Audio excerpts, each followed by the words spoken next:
Check out this Roadshow Rewind. With the age of the internet comes the high potential for scamming, especially when dealing with your money. Here now this morning to help us safeguard our bank accounts is Jared Wilbur of Washington Trust. Good morning, Jared. Good morning. Great to have you here. Thank you. You know, all of us out there, we want to protect our money, we want to protect our wealth. We have these accounts. We want to make sure that we're doing everything possible to keep them safe. It is so very crucial that we do so and really be vigilant, correct? Right. So, right off the start here, a strong password, I would presume, is something that, hey, if we're getting started, we have this online account, it kind of starts there, doesn't it? Yeah, so you want to maintain strong passwords, change them frequently and proactively. That way, if there is a breach somewhere, you're not impacted. You also don't want to reuse passwords across sites, especially passwords that you use for your online and mobile banking. So I would imagine in this day and age, you know, with the internet, with the abundance of passwords and logging in, I would think, and I know this works very well for me, having some kind of master list with all of them so you don't get confused. As long as you keep that secure, yeah. Absolutely, and it really does all start with security. Also here, watching our own credit report. Talk more about this if you could.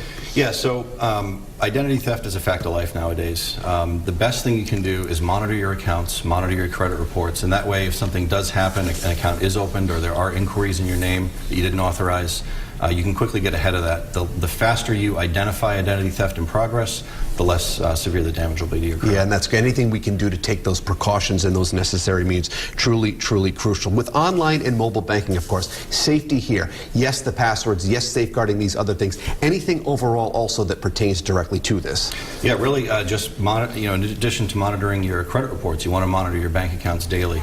If you do identify something that seems unauthorized or questionable, immediately report that to your bank, find out details about the transaction so you can shut it down. Also, there's public Wi-Fi all over the place. The risk of hacking, someone can jump into something very easily nowadays. Yeah, so when you're online and mobile banking, you want to be very careful about where you connect. If you're going to connect at a public Wi-Fi hotspot like a coffee shop or a library, you want to make sure you have antivirus on your machine and that you're also using a VPN. If you use a VPN, any traffic that you send back and forth will be protected from someone listening and getting that data. Absolutely, and let's talk about sharing private information over the phone. Sometimes people can mask themselves. They can be disguised as somebody that they're not. We need to be very careful there, don't we? Yeah, just don't do it. If you get a phone call from someone purporting to be your bank, it's very easy to spoof those numbers and for somebody to even spoof a website.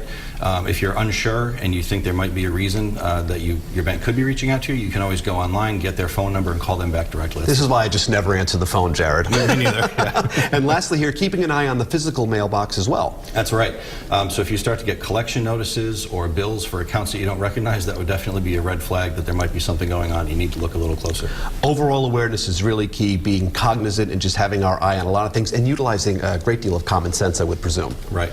All right, great stuff. Thank you so much, Jared, for being here and shedding some light on this very important topic. Of course, we want to be careful out there. To review any of this helpful advice from Jared and the team at Washington Trust, just visit us at Roadshow.com. Be sure to catch the Roadshow weekday mornings at 9 on WPRI 12.